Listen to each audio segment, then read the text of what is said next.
course. So I-SPY 2 is a platform neoadjuvant study that was initially started in 2010 to test novel chemo and immunotherapy in patients with high-risk early-stage breast cancer that were selected specifically because they had tumors sensitive to chemo and immunotherapy.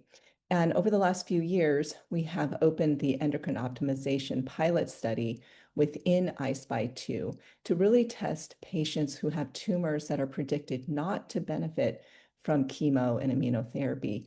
We learned in the screening process of I-SPY 2 over the last decade, really, that there are patients with hormone receptor positive, HER2 negative tumors that are relatively large or even node positive and could potentially benefit from neoadjuvant therapy. However, they're not predicted to benefit from chemo. So we studied, we created this platform study for endocrine agents for patients specifically with tumors we believe don't benefit much from chemo immunotherapy, and we believe would be sensitive to hormone therapy. So this study studies a number of novel agents, and we presented the results of our Vepdegestrant arms. We studied patients with hormone receptor positive, HER2 negative early breast cancer who had either MammaPrint low risk or MammaPrint high 1 signatures. So again, not predicted to benefit as much from chemotherapy.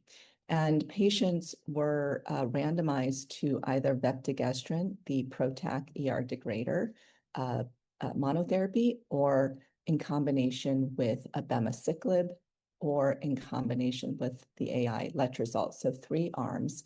Patients were treated for a total of 6 months of oral therapy. Premenopausal patients received ovarian function suppression. However, in 2 of those arms, the premenopausal patients didn't receive ovarian function suppression until cycle 2, so that we could look at the impact without OFS in that first cycle. And what we found was that the drug is extremely active.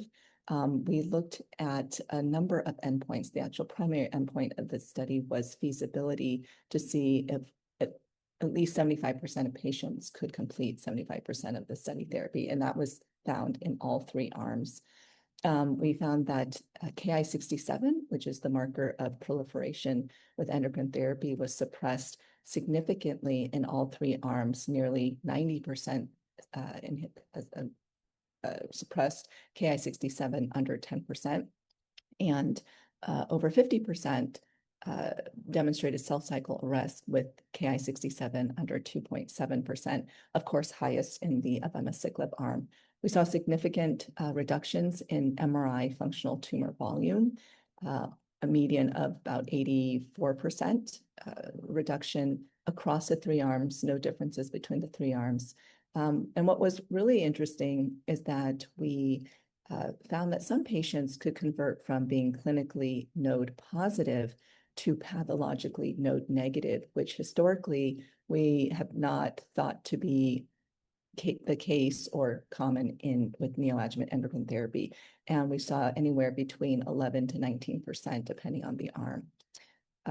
We looked at ctDNA in patients at baseline and over the course of the 6 months of therapy, and found that about a third of patients had detectable ctDNA using a tumor-informed assay.